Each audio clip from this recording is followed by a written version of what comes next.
Olá, tudo bem? Muito obrigado a vocês, nossos seguidores, que nos acompanham aqui no Galicanto. Hoje eu tenho a grata satisfação de receber o amigo, o nosso presidente atual da Ordem dos Advogados do Brasil Seccional de Goiás, Dr. Rafael Lara Martins. Tudo bem, Rafael? Excelente, Márcio. Um salve a todos. Como eu costumo dizer nesses programas que a gente grava para a posteridade, para o pessoal assistir, bom dia, boa tarde, boa noite para quem está assistindo. Acho que vai ser muito bacana, muito legal. Eu acho que essa saudação sua é bacana, Rafa, porque, não sei se você se lembra, nós fizemos no passado um programa de televisão que era foco jurídico. Era muito travado, né? Aquela que você vai, grava, tem horário de passar. E esses podcasts agora, quer dizer, a pessoa pode assistir a hora que quiser, quando quiser, a gente pode fazer os cortes. Ficou muito interativo, ficou acessível, né? Acho que eu, inclusive, assisti alguns dos seus aí no YouTube, Instagram. Muito bom, né? Acho que essa amabilidade que a gente tem, acho que é bacana. O que você acha? Eu gosto. Acho que hoje os conteúdos estão muito assim. Tanto é que lá na OAB a gente está fazendo algo que nunca foi feito, porque não era a realidade do momento, que nós estamos fazendo a videografia da história da Ordem. E na videografia da história da Ordem nós estamos entrevistando os ex-presidentes da OAB, para cada um contar a história da Ordem no seu tempo de presidência. E tem sido incrível. E é justamente isso, nesse formato em que a gente vai poder ter isso armazenado. Afinal de contas, Márcio, história é uma coisa engraçada. A história é contada por quem está no poder, né? Mas a história verdadeira, ela deveria ser contada por quem esteve no poder, quem esteve no cargo, quem esteve na cadeira. Então, tem sido entrevistados todos os ex-presidentes, eu acho que vai ser algo para a posteridade da OAB Goiás. Muito bom mesmo, porque eu me lembro que tem um livro do Felicíssimo Sena, eu já tive acesso a esse livro, mas não tenho ele mais. Conta um pouco da história da OAB, da visão do Felicíssimo, acho que até meados de 90, contava as eleições anteriores. E o Galicanto aqui, né, já que o próprio nome é Galicanto, a revelação, hoje nós estamos estreando um estúdio novo aqui no Estúdio Way, né, agradecer o pessoal, estreando com você essa segunda temporada. Ali tem, por exemplo, Rafael, ali, ó, o nosso galinho, que foi uma homenagem, um presente de uma seguidora nossa, aquele outro ali em cima também. Então a gente fica assim, lisonjeado com esses presentes. E nós estamos tentando também fazer algo parecido no Galicanto, que nós fizemos algumas entrevistas já com o Lúcio, não é entrevista, um bate-papo com o Miguel, alguns outros colegas. E a gente geralmente começa com uma pergunta, perguntando assim, o que você acha que você, hoje, olhando no passado, você deixaria de fazer aquilo que você já fez, você deixaria de fazer? E a gente começa com essa pergunta e nós vamos encerrar, já vou antecipar. Como aqui o Galicanto é a revelação, uma revelação que às vezes você não fez em outros lugares, você não falou, porque isso aqui é para a posteridade. Então no final vai ficar essa revelação. E vou dar um exemplo, por exemplo, o professor Pedro Sérgio, que nós entrevistamos ele aqui, batemos um papo, e aí eu falei, olha, o que você não faria, que você já fez no passado? Por exemplo, ele falou assim, eu não seria advogado. Então, assim... Pesado, né? Com o Lúcio Flávio, por exemplo, uns bate-papos mais magníficos que nós tivemos aqui, o Lúcio Flávio disse, Márcio, eu não teria sido tão duro na gestão da OAB, assim, não fui tão severo, eu teria sido mais maleável, mas que aquele momento que ele vivia tinha que ser austero. Aí ele falou, olha, às vezes eu não teria feito assim, algo que eu teria feito, mas com relação a ser tão duro, teria aceitado algumas outras condições que naquela época eu não aceitei, devido às mudanças que ele estava impondo. E você acha, o que seu passado, independentemente, que o nosso aqui é um bate-papo, falando de OAB, tô falando de vida pessoal, o que você acha que você poderia se pensar, olha, eu acho que talvez eu teria feito diferente, não mudar, teria feito? Mas eu acho que todos nós cometemos erros, e eu cometi alguns erros ao longo da minha carreira profissional, da minha vida pessoal, e acho que os erros, a gente gostaria de evitá-los todos, né? Alguns erros que a gente eventualmente comete e que a gente fala, olha, podia ter passado sem isso. Mas aqui, falando um pouco de carreira, falando um pouco de profissão, eu olho para trás e eu já respondi essa pergunta em outros momentos. Eu, sinceramente, não mudaria nada. E eu vou te explicar por quê. Porque os erros que você comete, você aprende com eles. Os caminhos que você segue, que você depois descobre que não gostaria de ter seguido, você aprende com eles. Então, assim, eu não sei se eu seria a pessoa que eu sou hoje se eu não tivesse cometido aqueles erros. Eu não sei se eu estaria no lugar que eu estou hoje se aqueles erros não tivessem sido cometidos. E a vida ela é muito interessante nesse sentido. Vou contar uma passagem que é uma coisa que aconteceu, é público, né? Mas uma versão aqui inédita aqui para você, né? Em 2012, eu me lembro, o presidente Henrique Tiburcio era candidato à reeleição e lá naquela época eu era candidato ao Conselho Seccional, acho que junto com você, naquela campanha.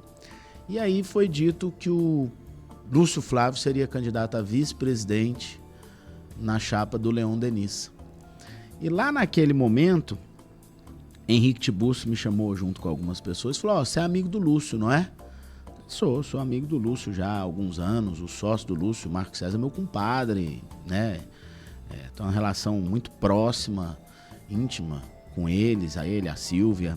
Falou: pois é, soubemos que o Lúcio vai ser vice do Leon, não deixa não. Vai lá e conversa com ele, traz ele pra gente, etc. E eu recebi a missão de conversar com o Lúcio. E fui, de véspera do anúncio, conversar com o Lúcio Flávio. E naquele dia o Lúcio teve uma conversa longa, boa, como você disse que ele teve uma das conversas mais magníficas que vocês tiveram aqui. O Lúcio é muito inteligente, muito preparado, uma visão muito interessante de tudo. E detalhes à parte, naquele dia o Lúcio disse: olha, Rafael, é você que tem que vir pra cá, né, e etc. Eu falei: não, Lúcio, eu faço parte de um projeto que caminha há muitos anos.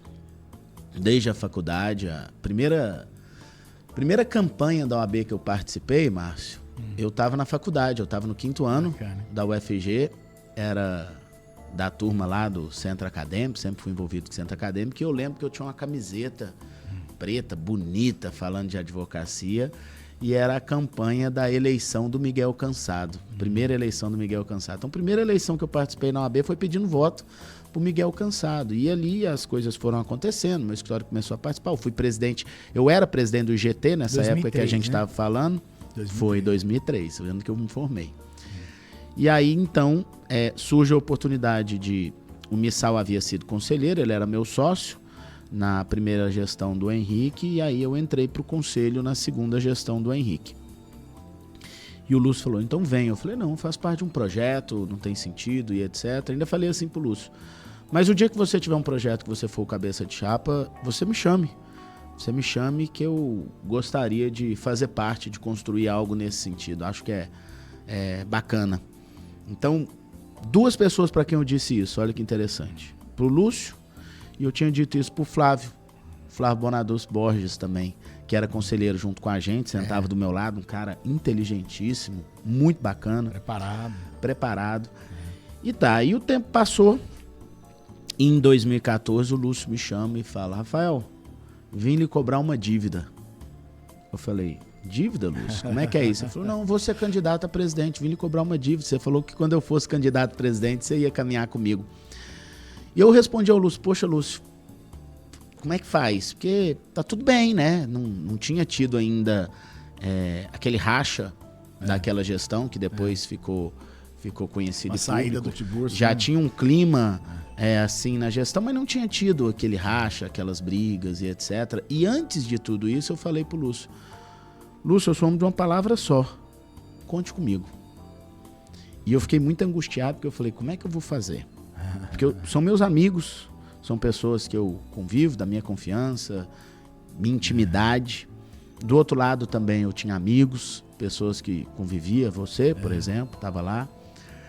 E aí depois a coisa facilitou para mim, porque aí começaram as divisões lá, e aí ficaram até achando que eu fui pro Lúcio por causa das divisões. Então caiu nessa conta e a coisa ficou mais leve. Então, por que eu tô te contando isso? Porque ali, dependendo dos rumos que se tomasse, das interpretações, muita gente poderia ter dito, será que foi um erro? Será que não foi um erro? Independente, naquele momento, eu jamais imaginei que eu pudesse ser, nunca passou pela minha cabeça naquele momento, que eu pudesse ser sucessor do Lúcio Flávio na presidência da OAB. Não era esse. Tanto não era, eu tinha uma visão, ainda tenho, mas eu tinha uma visão muito idealista daquilo que a gente se dispõe a fazer gratuitamente. E a minha vida inteira eu trabalhei, eu sempre tive essa doação, centro acadêmico, representante de sala, comissão de formatura, tudo me envolvia. Falou que era para trabalhar de graça coletivamente, eu adoro. Sabe aquele meme? Deus me livre de mais uma obrigação não remunerada? É a minha cara, porque tudo eu me envolvia. Sempre fiz isso. Então, naquele momento, naquele ponto, eu falei pro Lúcio, Lúcio, em que você gostaria que eu somasse nesse projeto de ordem? E o Lúcio disse, na Secretaria-Geral. Cargo, acho eu que, se não o mais nobre, um dos mais nobres no sistema, né? Presidente administrativo. Para mim, o nome da Secretaria-Geral tinha que ser vice-presidente administrativo da OAB, porque é de fato o que acontece. Aí nós teríamos um vice-presidente institucional, um vice-presidente administrativo, tá? E aí o secretário adjunto viraria secretário-geral e tesoureiro. Para mim, a chapa tinha que ser construída dessa forma no sistema OAB. Mas enfim. E o Lúcio me disse, a Secretaria-Geral.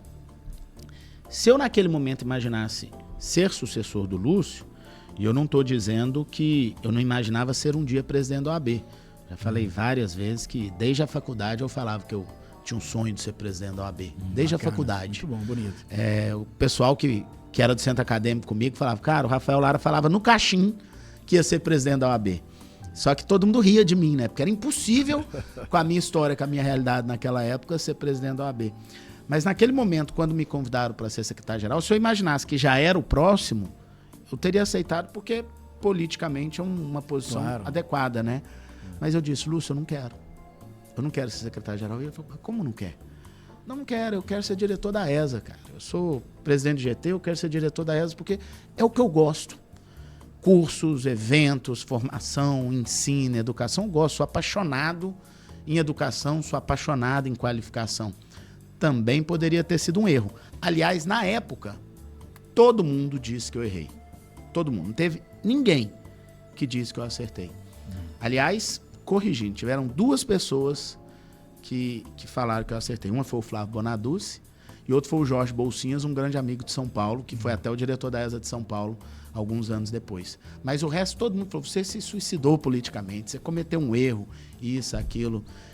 Eu acho que o tempo mostrou que os erros são acertos. Por quê? Vem a pandemia, quando tudo se fecha, o que é a única coisa que funciona? A ESA, cursos online. Prerrogativas e ESA. Curso online, então, bombou, passou a ser o principal. Por isso que eu digo que os erros, que aquilo que a gente reputa erro, e na época depois eu fiquei até um pouco pensativo, será que eu errei mesmo? Aquilo que reputa um erro, lá na frente, podem ter se mostrado acertos. Por isso que hoje eu falo, eu não posso corrigir um erro do passado, porque talvez esse erro que lá na frente vai ser alguma coisa. Mas assim, a presidência da ESA é importante. No sistema OAB, historicamente, eu vou só relembrar, por exemplo, Miguel Cansado era conselheiro, não era diretor, mas era o presidente da ESA e veio a suceder o Felicíssimo, né? Depois da saída do Tales. Então, assim, embora não fosse, estivesse na diretoria, foi o candidato escolhido, né? Tá, mas vamos contextualizar isso.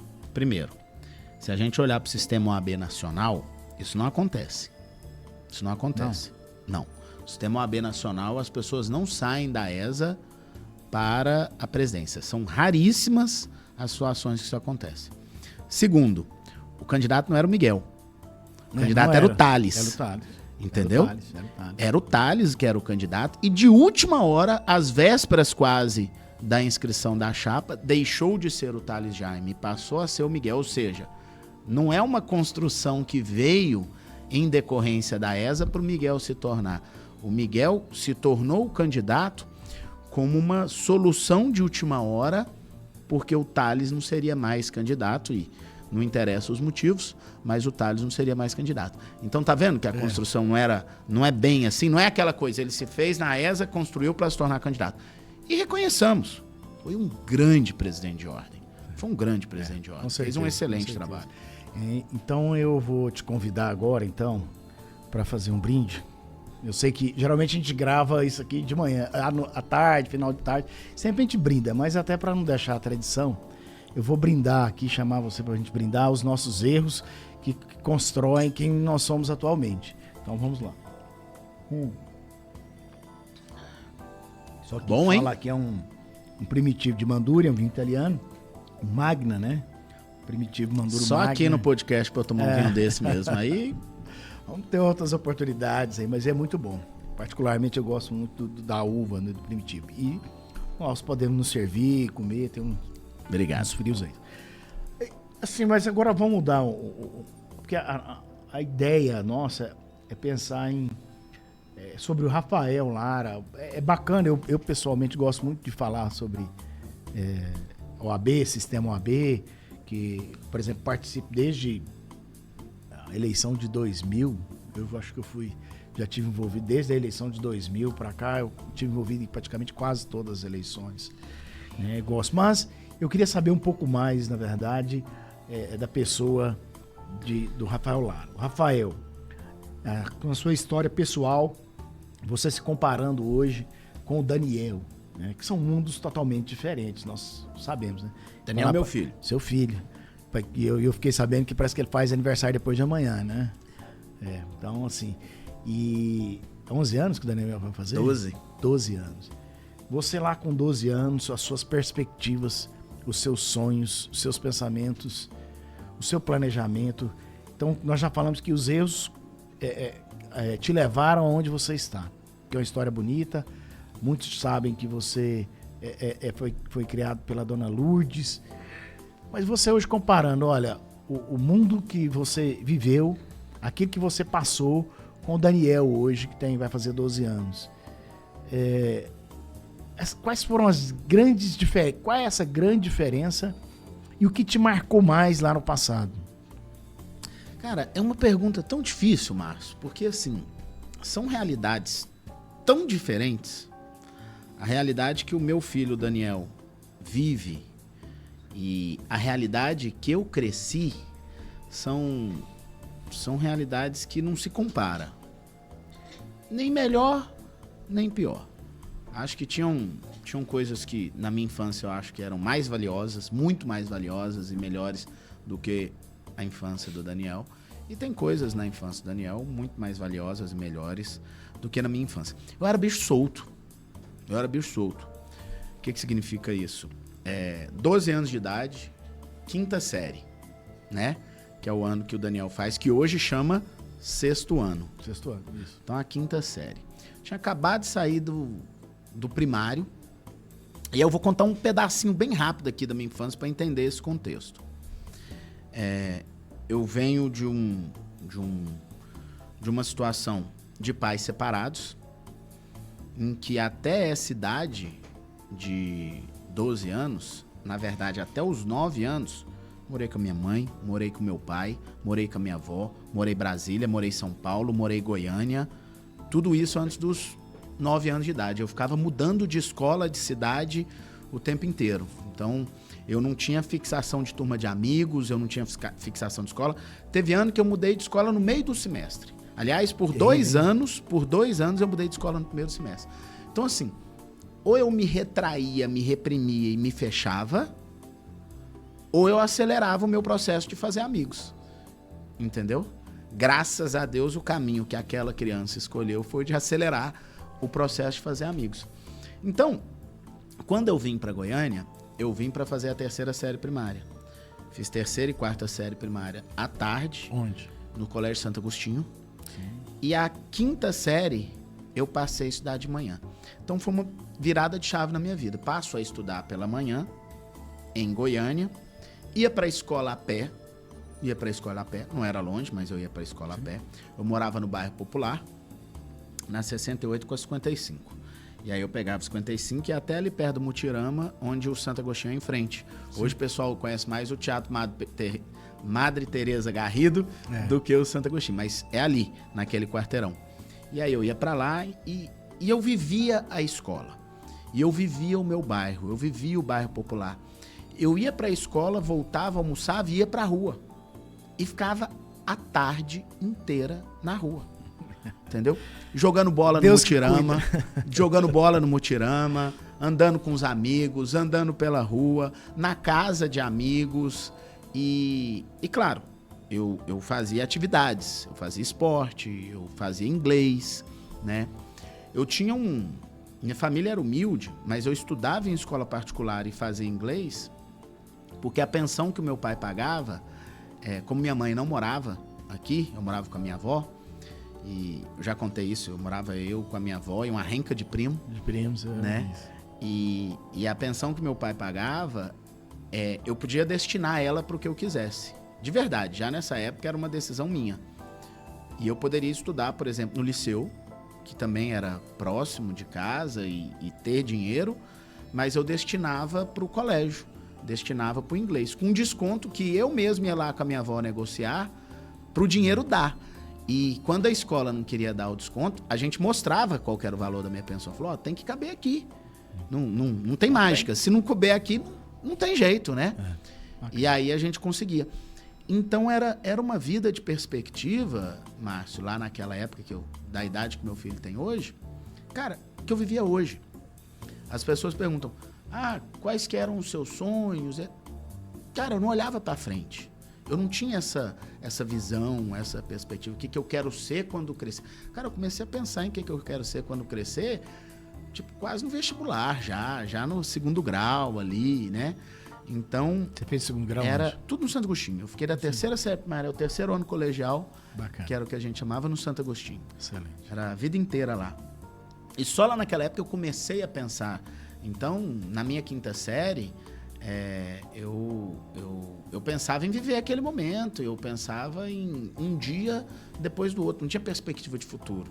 Já contei isso em outros lugares, sobre sonhos, sobre onde que você quer alcançar, e era engraçado, porque eu morava ali, na 68, na casa, no fundo do Taito, né, como todo mundo já sabe, morava no fundo do Taito da videolocadora, num pensionato, minha avó tinha um pensionato. Então, eu convivia com muita gente. Então, mudava de escola sempre, morava num pensionato. Tudo bem que a minha casa é a casa da dona do pensionato, então é a casa principal do pensionato, mas ali era uma rotatividade de gente de tudo quanto é tipo. Imagina, a pessoa que não tem dinheiro, não tem documento e não tem crédito. Ele vai morar onde? No pensionato. Pagar o quartinho e morar ali. Então, eu convivia com essa turma. Eram meus, aspas, amigos, não digo amigos, porque eu não desenvolvia... Com algumas exceções, e alguns eu desenvolvi amizade, mas com algumas exceções eu não desenvolvi amizade ali naquele ambiente. Eu me lembro que durante a escola eu li um livro literário, esses livros de vestibular e etc. Do grande, né? Li o Cortiço. Cara, me identifiquei tanto com aquele livro, foi tão interessante quando eu li o Cortiço. Falei, cara, é isso aqui, velho, é minha vida. Eu lembro que tinha uma passagem no Cortiço em que o pessoal brigava, os capoeiristas lutavam ali e aconteceu algumas coisas até mais pesadas ali no livro. Eu falei, cara, essa cena é exatamente uma cena que aconteceria aqui, no quintal de casa. E os personagens. Minha avó, e os personagens todos. Eu criei uma identificação tão grande com aquele livro. Então, assim, o meu sonho era ter um apartamento na esquina de onde eu morava, no edifício Bariloche, no centro, que era um apartamentozinho 2 quartos de uns 60 metros quadrados, e ter um gol quadrado. Cara, eu achava o máximo o gol quadrado naquela época. E hoje o gol quadrado, talvez as pessoas olhem, nossa, mas um gol quadrado... Mas era massa o gol quadrado, era um carrão o gol quadrado. Eu mesmo já tive. Tá vendo? Era um carrão. Então, meu sonho era esse, minha perspectiva é essa. Eu olhava muito, muito raso pra frente. Então, é muito difícil de comparar perspectivas com meu filho hoje. Eu faço essa retrospectiva, sabe por quê? Porque é o seguinte, Rafael, até tirando um pouco do bate-papo que a gente teve com o Lúcio fala assim, quando eu entrego a carteira da OAB, eu faço questão de tentar me colocar lá embaixo e dizer para eles, olha, eu não nasci presidente. Porque muitas vezes o jovem advogado, quem tá ali na caixa, o cara fala, o cara já é o presidente da ordem, é como se ele tivesse ali há vários anos e ali iria continuar por outros anos seguintes.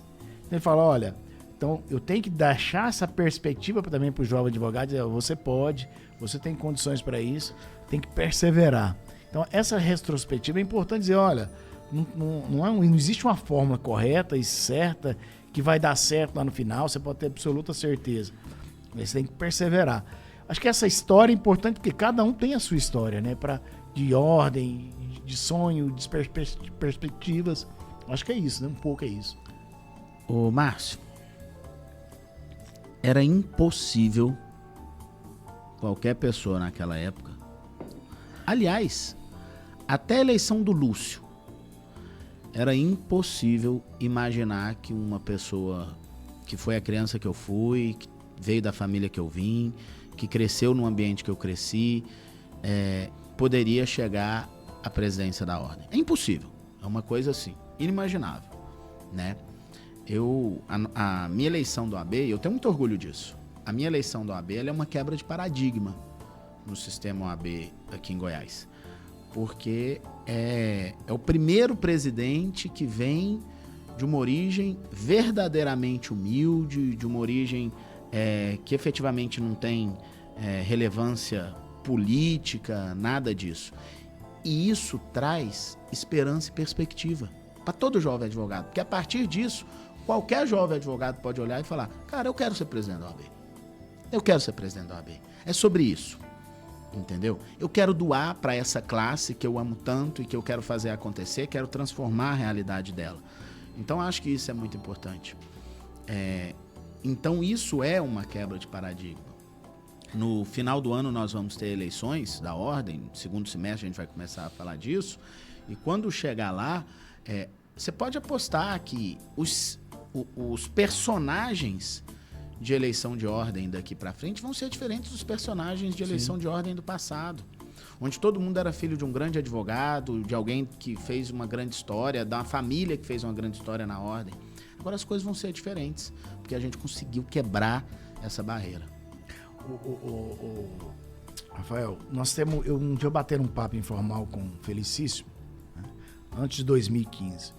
Aí ele me disse assim, olha, Márcio, se esse grupo nosso, depois que começaram aquelas divisões da gestão de 2013 a 2015, se esse grupo nosso perder as eleições, nós vamos ficar fora da administração, da gestão por 20 a 25 anos, que é mais ou menos o que o grupo da OAB Forte ficou, né? Então, eu acredito o seguinte, o grupo ainda tem muita coisa para fazer, você tem muita coisa, eu brincava com eles, mas o Rafael... O presidente falou, olha, vocês não conhecem a capacidade que o Rafael tem de inovar, fazer, né? Então, acho que esse grupo ainda tem muito para apresentar, tem muito para fazer, porque é óbvio que com o passar do tempo vai ter um desgaste político normal e natural. Mas o que você acha da visão desse grupo? Essa premonição do Felicíssimo, você acha que ainda vai acontecer? Você acha que não é assim e as coisas estão em aberto? Márcio, no passado, as pessoas tratavam a AB aqui no estado como se fosse partido político. O grupo do fulano, o grupo do Beltrano, e aí você passava a eleição, se você era o grupo do fulano, você tinha que ser inimigo do Beltrano. Você foi candidato a presidente de ordem, né? Então eram grupos que pareciam partido. Eu sou o grupo X, eu sou o grupo Y, eu sou do grupo do João, sou do grupo da Maria. Cara, eu falo desde o meu primeiro dia. A eleição da ordem não pode ser partido político. Não pode existir grupo. O dia que passa a eleição, não existe mais, remetendo aqui às eleições que eu participei, não existe o grupo do Rodolfo, não existe grupo da Valentina, não existe grupo do Pedro Paulo, não pode existir um grupo fechado de Rafael Lara.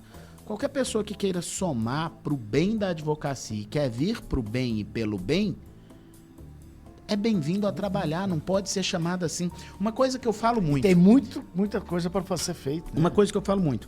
Se você tratar como oposição quem foi sua oposição em 2, 3 meses de eleição, a pessoa vai ser sua oposição e seu inimigo para sempre. É claro, eu não estou falando aqui de de não valorizar os companheiros de caminhada. Claro. Absolutamente não é nada disso. Absolutamente. Eles têm que ser sempre valorizados, em primeiro lugar. Eu estou falando aqui de entender que quando a eleição acaba, somos todos advogados. A gente tem que parar de ter esse pensamento de inimizade, de combate. Gente, a sociedade está tão difícil. A gente está vivendo um país tão polarizado, e essa polarização não é de agora, ela já vem sendo construída há alguns anos e ela está cada dia mais intensificada. E hoje a gente percebe uma intensificação dessa polarização absurda, gigante. As pessoas são inimigas. Eu lembro que no passado, a gente falava dos Estados Unidos que republicano e democrata não conversavam. Republicano e democrata não sentavam na mesa. Republicano e democrata não podia nem casar, porque o casamento não ia dar certo tanto que eles iam brigar. A gente fala, não, o Brasil é diferente, o Brasil é... E isso mudou. Isso mudou. Hoje a polarização do Brasil, ela tá nesse nível. Tá certo? As pessoas, elas têm tido essa dificuldade. Não admitem, né? E eu trago uma bandeira de que institucionalmente, do ponto de vista classista, a gente não pode permitir que isso aconteça. É ruim para a advocacia, uma advocacia enfraquecida, uma advocacia que ela chega depois de um processo eleitoral deteriorada, falta a ela um respeito da própria sociedade. Olha só, se você tem problema, por exemplo, o judiciário olhando para uma gestão de ordem que passa por uma eleição nobre, que debate ideias, que constrói, que não são trincheiras inimigas em guerra.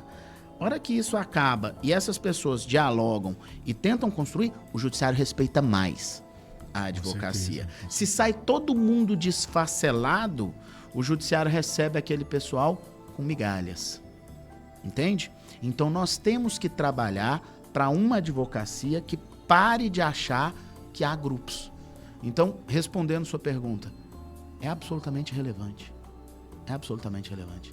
Ninguém está aqui para ser a contraposição de ninguém. Ninguém está aqui para ser a perpetuação de ninguém. Eu vou sair da gestão da ordem em algum momento. Sim. Tá certo? Pessoalmente eu vou sair. E o próximo presidente, ele tem que ser um presidente que vai ter a cara dele, a autonomia dele, com um grupo que ele achar que é devido. E é isso que tem que acontecer. Eu tenho uma frase que eu digo sempre, Márcio. O melhor presidente da história da ordem precisa ser o próximo. Sempre. Precisa ser o próximo. Porque significa que você fez tudo que você podia e que estava ao seu alcance para, naquele momento, ser o melhor presidente da história da ordem e entregar para o próximo presidente condições dele ser o melhor presidente da história da ordem. Quem realmente gosta de OAB, quem realmente gosta da advocacia, tem que ter esse pensamento. Pensamento de união, pensamento de advocacia unida, pensamento de sempre a próxima presidência ser a melhor possível, sem acabar com as pessoas e sem acabar com a imagem da advocacia na sociedade. É muito bonito isso, muito bom. Parabéns. E você quebrou alguns paradigmas aí, como por exemplo, Rafael, a questão de ser um advogado, primeiro advogado trabalhista, né? A ser presidente da ordem. Me lembro bem, no passado, tínhamos Jupiano, né? Que teve disputas muito acirradas, né? Para as eleições da OAB, quase foi presidente, né? Por poucos votos. E você veio para realmente quebrar esses paradigmas. E naquela viagem que nós fizemos para Niquelândia, você fala uma coisa interessante. Fala, olha, eu como advogado trabalhista, eu vim realmente para tentar lutar com relação às custas processuais do estado de Goiás, né? Então, naquela viagem, e você disse algumas palavras ali em Niquelândia, aquele dia que nós estivemos lá, até quero te parabenizar também pelas viagens que você tem feito pelo estado todo, né? Nas subseções do estado de Goiás.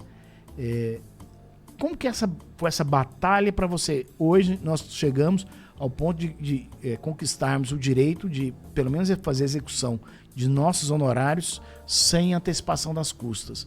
Como foi isso? O que você sentiu nesse fronte que você contou lá em Niquelândia para os nossos colegas advogados lá de Niquelândia?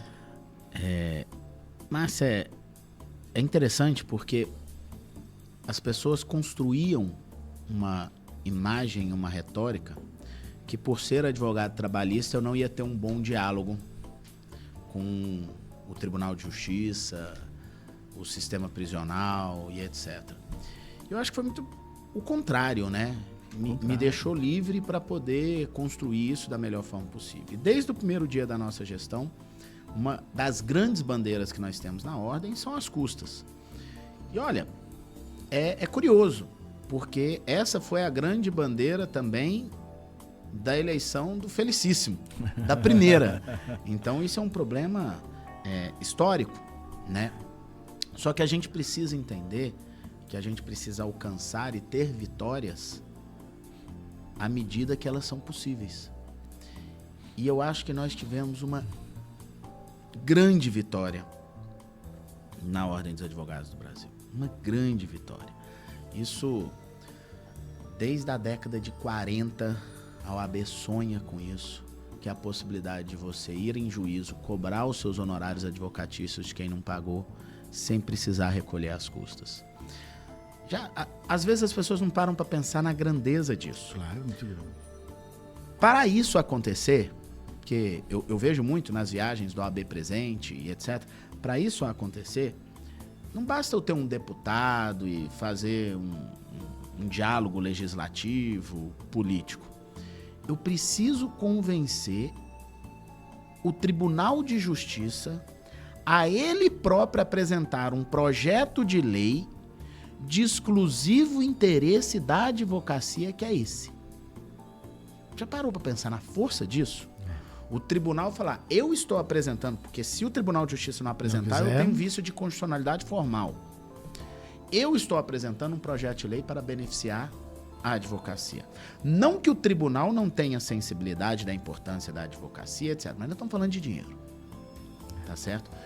E o Tribunal de Goiás, e aqui eu preciso e devo render homenagem ao presidente Carlos França, o Tribunal de Justiça aqui do Estado de Goiás, ele tem um diálogo e tem uma sensibilidade muito significativa aí com as pautas da advocacia. E foi com diálogo que nós construímos isso, apresentou isso, o projeto foi aprovado e eu preciso também agradecer o Legislativo e o Executivo, na pessoa do presidente da Assembleia, Bruno Peixoto, e o governador do Estado, Ronaldo Caiado, porque foram céleres, foram sensíveis, e isso se tornou uma lei que, se Deus quiser, vai perpetuar na história da advocacia. Sim. Muda a forma até dos nossos clientes tratar nossos honorários, porque ele sabe que a gente vai para a justiça e não vamos pagar nada por isso, e ele ainda vai pagar as custas judiciais, que são altas, que são muito altas, e ainda honorário de sucumbência sobre aquela nossa cobrança. Então, os próprios clientes, com o passar do tempo, vão começar a entender essa sistemática e vão admitir isso. Então, assim, não foi fácil, não foi simples, mas eu sou muito feliz com essa realização. Acho que é uma das grandes entregas aí que a gente tem para nossa história. Sem dúvida nenhuma. É um marco, né? Porque isso aí reflete no bolso direto do advogado, né? Tem muitas ações que refletem no coletivo, mas esse reflete pessoalmente. Então, Márcio, no dia que aprovou a lei, nos 30 dias seguintes, eu recebi tanta mensagem de advogado me mandando print, me mandando foto, falando, Rafael, eu tinha esse honorário aqui para receber, eu já tinha largado de mão, acabei de ajuizar. Olha que legal. Até eu. Olha que legal, tá vendo? Olha que legal. Muito bacana, muito bom. É sobre essas pautas da advocacia, é interessante. Lá em Niquelândia também você contou uma história interessante lá. Foi que acho que 2009, você pegou um jornalzinho em Anápolis de 2009 e tava lá o Miguel Cansado falando de dengue, né? E de custas. Eu acho que eu achei muito bacana. Ainda continua a mesma. Foi no comecinho do ano de 2024. Eu tava lá num evento, em um dos eventos de comemoração do jubileu de 50 anos da subseção de Anápolis. Subseção de Anápolis, que é uma subseção pujante, que é uma advocacia pujante, que tem hoje um grande presidente, que é Samuel Santos, respeitando a história de todos os antigos presidentes, os ex-presidentes de lá, o Jorge, o Ronivan, o grande Antônio Eli, que é uma figura ímpar da advocacia anapolina, mas que o Samuel tem feito um trabalho incrível, um trabalho... Gosto muito. Eu diria que o Samuel tem feito, no âmbito da subseção, um trabalho proporcionalmente muito parecido com o que a gente tem feito aqui na seccional. Eu admiro muito o presidente Samuel. É um grande presidente de ordem. Mas lá nesse dia, em que se estava comemorando o jubileu de prata, salvo engano, né, de 50 anos, em cima da mesa, assim, lá na sala da presidência, tinha alguns recortes, jornais antigos, etc., que era comemorativo, e eu peguei um de 2009, que estava o Miguel cansado, com o dedo em riste, assim, combativo, né, como o Miguel era enquanto presidente, não que tenha deixado de sê-lo, mas que o Miguel era enquanto presidente. E de um lado estava falando que a OAB declarava guerra, combatia as custas judiciais e declarava guerra contra a dengue. E eu estava no auge do problema aqui de não ter vacina para dengue e a gente tá com a dengue voltando com muita força. Eu olhei assim, eu falei, gente do céu, 15 anos depois a minha briga é idêntica. A história se repete. Mas com a vitória bacana dessas custas, das questões dos advogados deixarem de recolher inicialmente essas custas, foi muito bom. Parabéns. Eu acho esse convencimento, só para dizer, mas esse convencimento do tribunal, né? Olha, tribunal, e não adianta briga, não adianta você, eu vou lá, vou brigar. Tem que ser um diálogo, né? E esse diálogo eu acho que é fundamental para a construção disso, né? Márcio, você falou, o advogado deixar de recolher as custas iniciais no início do processo. Acho que é mais que isso. Porque quando eu falo que o advogado deixa de recolher as custas no início, eu estou presumindo que ele vai recolher no final. Não. É melhor do que isso. É você saber que quem vai pagar as custas é quem não te pagou os honorários. Né? É sobre isso. Então, acho que é muito bacana. Você poder atribuir as custas a quem não pagou os seus honorários. É isso. É muito bacana. O sistema OAB, Rafael, ele a partir do momento que você vai conhecendo mais, essa gestão, por exemplo, eu tive a oportunidade de participar de quase todas as sessões do Conselho Federal, né? E te agradecer até o apoio que você me deu na minha candidatura para o STJ. Eu tive a oportunidade de viajar diversos estados, salvo engano, eu viajei 17 estados, salvo engano. Algo parecido. E o ano passado, por exemplo, eu voei mais de 120 mil quilômetros, que eu tenho a minha listinha lá. E eu pude conhecer um pouco mais do Conselho Federal, sabe? Fiz muitos amigos, muitos parceiros. E você esteve no Conselho Federal também. E aí, como que você vê a visão do Conselho Federal, sendo que acho que eu não estou me lembrado de um presidente, presidente do Conselho Federal do Centro-Oeste, assim, desde que sou advogado, de 90 e poucos para cá, teve o Reginaldo, mas o Reginaldo, ele era por Brasília, né? Do Centro-Oeste, acho que foi o último com o Reginaldo, é isso? Só Brasília, né? No Centro-Oeste, só Brasília teve presidente. Então, e Brasília, que é o Distrito Federal, que tem grande representatividade e que compõe o Centro-Oeste, mas tem uma força política independente do Centro-Oeste. Então, Brasília é a casa do Conselho Federal e etc. Então é uma situação à parte. Mas quando você pega o Centro-Oeste ali, Goiás, Mato Grosso do Sul, nós nunca tivemos um presidente do Conselho Federal. Acho que existe aí talvez uma necessidade até de reparação histórica, até pelos grandes nomes que a gente tem no Centro-Oeste, tanto historicamente quanto eu acho que hoje também. Mato Grosso do Sul, presidida pelo Bito, que é o atual presidente, o ex-presidente Mansur, um grande presidente também. Meu amigo Mansur, Bito. O Mato Grosso, presidido agora por Gisela, uma grande presidente. O ex-presidente Leonardo Campos, que hoje é tesoureiro do Conselho Federal. Amigo também, Leonardo. Sabe? Em Goiás também, todos os nomes que passaram aí na presidência da ordem, muito significativos e grandes, eu acho que em algum momento isso precisa ser composto. Mas não existe um rodízio para isso, não existe uma regra. A situação política no Conselho Federal, ela é, entre aspas, brigada, como toda situação política é. E a verdade é que nós estamos numa região aqui muito desfavorável politicamente, né? Somos poucos votos, com pouca força política. E você pode ver até no cenário nacional, da política nacional, são poucos os destaques efetivos que a gente tem. Se a gente for olhar para uma presidência de Senado, para uma presidência de Câmara de Deputados, até a presidência da República, né, que são os grandes cargos políticos nacionalmente, Goiás ele fica assim, o Centro-Oeste fica assim um pouquinho mais retraído. Então é hora de mostrar essa força do Centro-Oeste, a força do agro, que é o motor econômico e o coração do país, a força de uma advocacia qualificada, a força política da nossa região e do nosso estado. É muito importante a gente começar a valorizar isso mais, ter orgulho disso.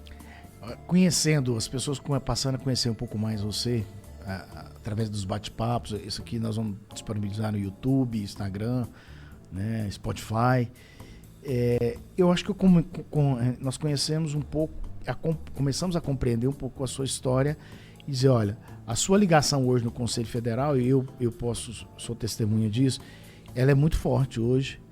Essa facilidade, talvez, que veio lá do seu passado, de fazer amizades fáceis, eu percebo que isso aí tem influenciado muito lá no Conselho Federal, porque, quer queira ou não, você fazer parte de um núcleo de comando de um Conselho Federal que tem 27 estados, aí, 26 mais o Distrito Federal, é muito complexo. Você tem que se dar bem com o Nordeste, tem que estar bem com o Norte, entender os problemas do Sul, então, entender a força que tem o São Paulo e daí em diante, né? O Sudeste, mas assim, a ideia é assim, hoje eu começo a entender um pouco mais a sua facilidade de movimentação no Conselho Federal, por exemplo, colégio de presidente que você fez em Pirinópolis, espetacular, te parabenizar também, assim, acho que isso tem te favorecido em alguns pontos dentro do Conselho Federal e também te valorizando dentro do Colégio de Presidentes, né? Márcio, você até comentou e eu não tratei do assunto. Eu acho que o fato de eu ter sido conselheiro federal antes de ser presidente ajudou muito.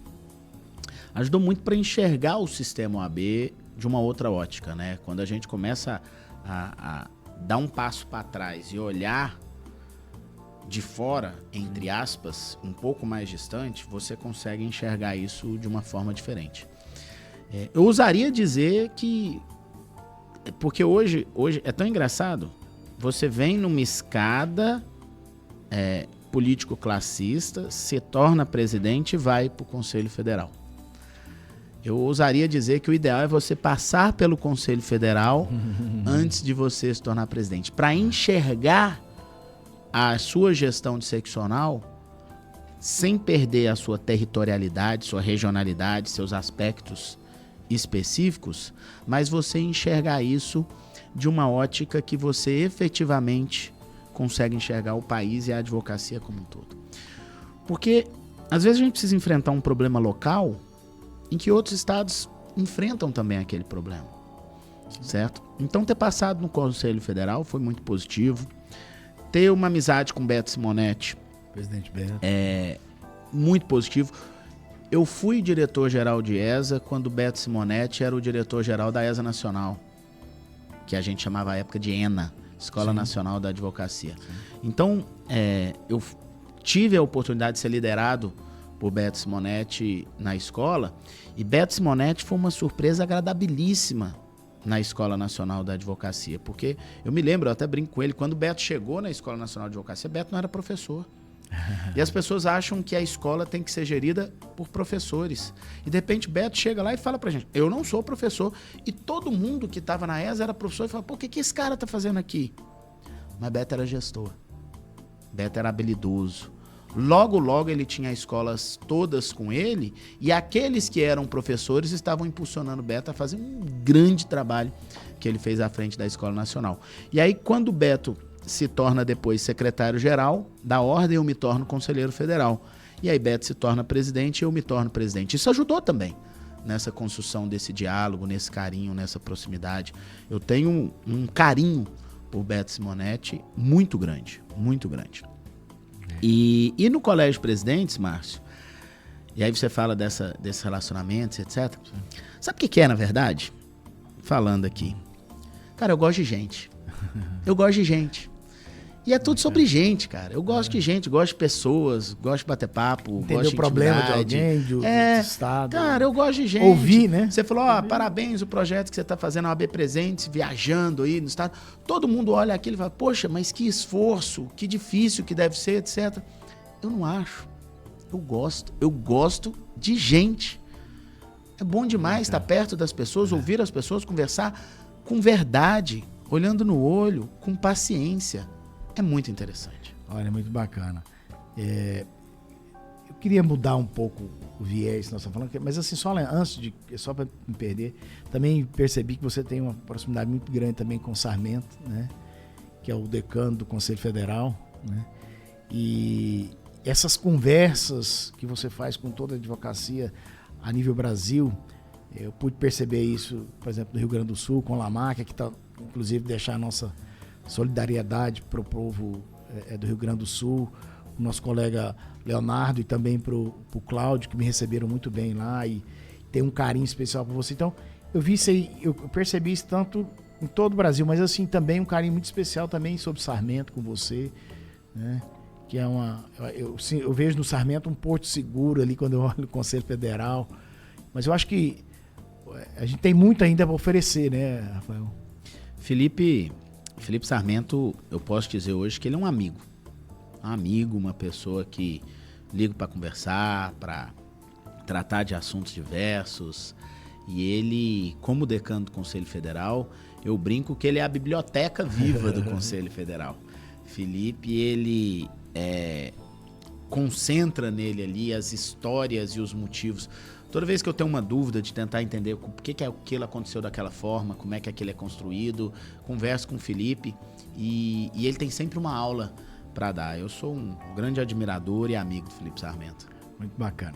Mudando um pouco esse viés aí, eu falei anteriormente do Daniel, e aí, igual lá em casa eu tenho as minhas 3 joias, você tem 2 lá, né? Que é a Dani e a Júlia, né?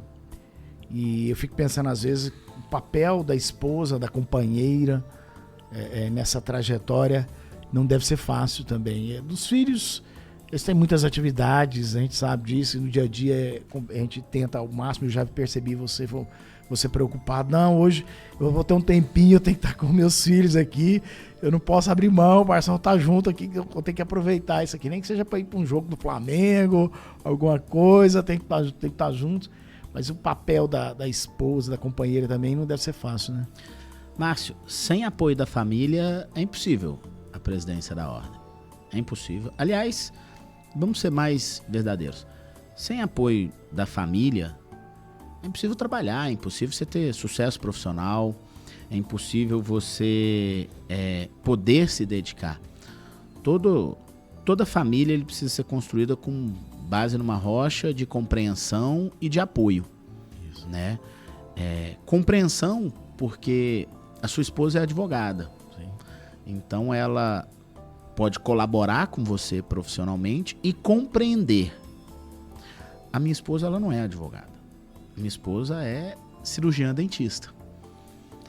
Então a compreensão de quem não é advogado, ela é um pouco mais difícil.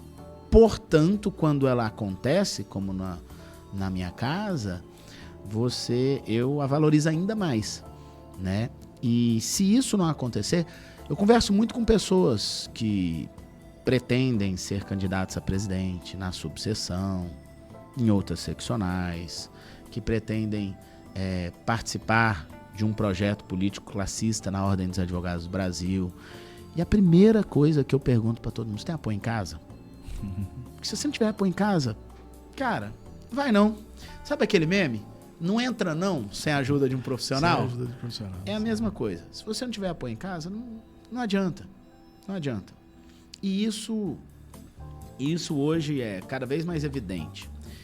E com esse grande espaço, o grande papel e o crescente, merecido e justo papel das mulheres na política, isso se torna ainda mais evidente e assintoso. E eu falo muito sobre isso, da necessidade de nós, homens, estarmos cada vez mais compreendendo, valorizando e estimulando esses espaços aí com as mulheres também. As mulheres, elas têm muito a entregar nos papéis e nos espaços de poder, na política classista. E esse mesmo suporte e apoio familiar que os homens recebem, as mulheres precisam receber também essa rede de apoio familiar para elas ocuparem esses espaços. Você tem valorizado bastante as mulheres, é uma característica. Mas nós estamos caminhando um pouco para o final já, mas aqui é um bate-papo, nós podemos, você pode falar o que você quiser, a gente tá, isso aqui acho que é importante, inclusive para posteridade, para filhos, parentes. E eu queria falar que você me falasse um pouco sobre o seu tio Juscelio, Juscelio e a sua avó, né, Lourdes, né, seu pai infelizmente também nos deixou, igualmente meu pai também faleceu há algum tempo, meu pai fez 3 anos agora, seu pai um pouco mais, né, a sua mãe, né, falando um pouco para nós, o que você poderia contar, o que você podia compartilhar com a gente, né? O que você acha que seria importante a gente deixar para a posteridade? Né?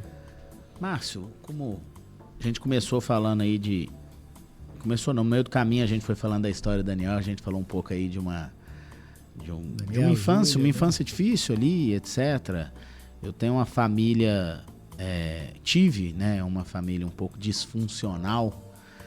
E meus pais se separaram muito cedo. Eu tinha ali 5 para 6 anos de idade quando meus pais se separaram. E aí eu comecei a pingar por aí, até que numa dessas pingadas a bola parou lá na casa da minha avó, né? E lá na minha avó, com aqueles tanto de primo que eu tinha, a gente crescendo e o comércio na frente.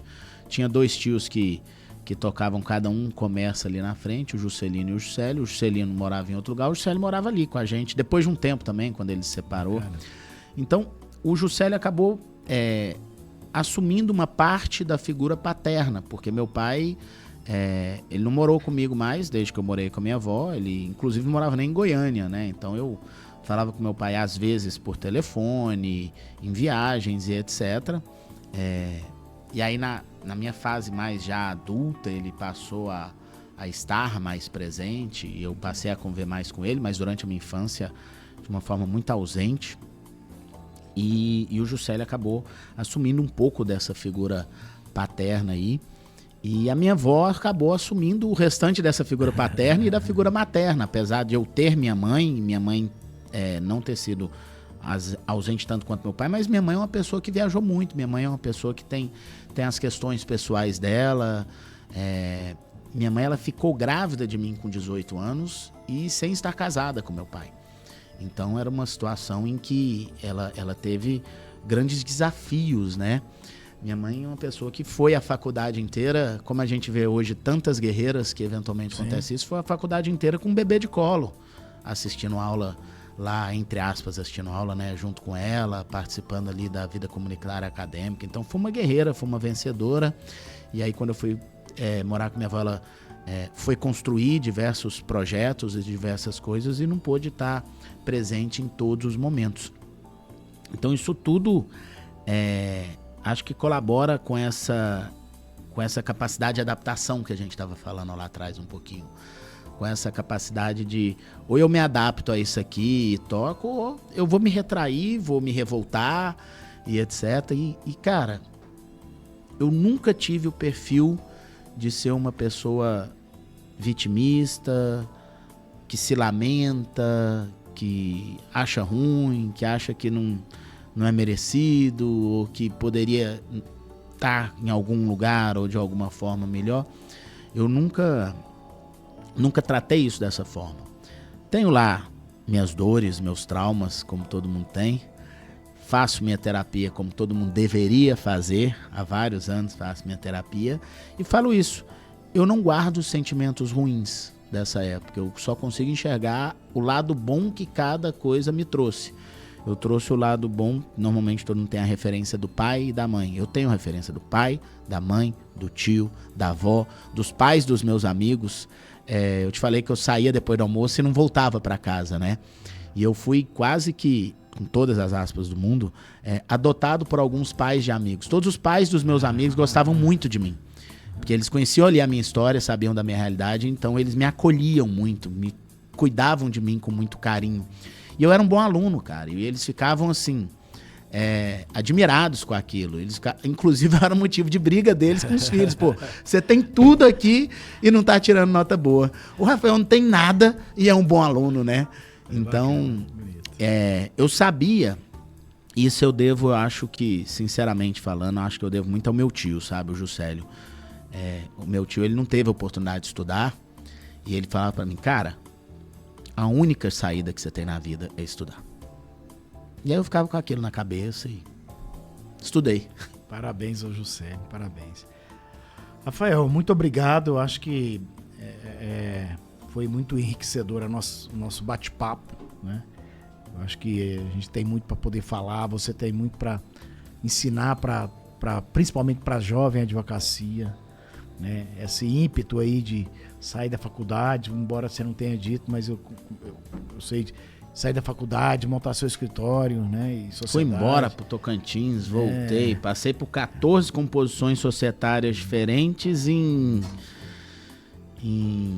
2003, 4 para 12, 8, 14. Em 10 anos eu tive 14 composições societárias diferentes. Isso é um capítulo que a gente pode contar pro futuro pra turma. Eu dizia o seguinte, eu podia até não saber onde eu ia chegar, mas eu sabia o que eu não queria pra mim naquele momento.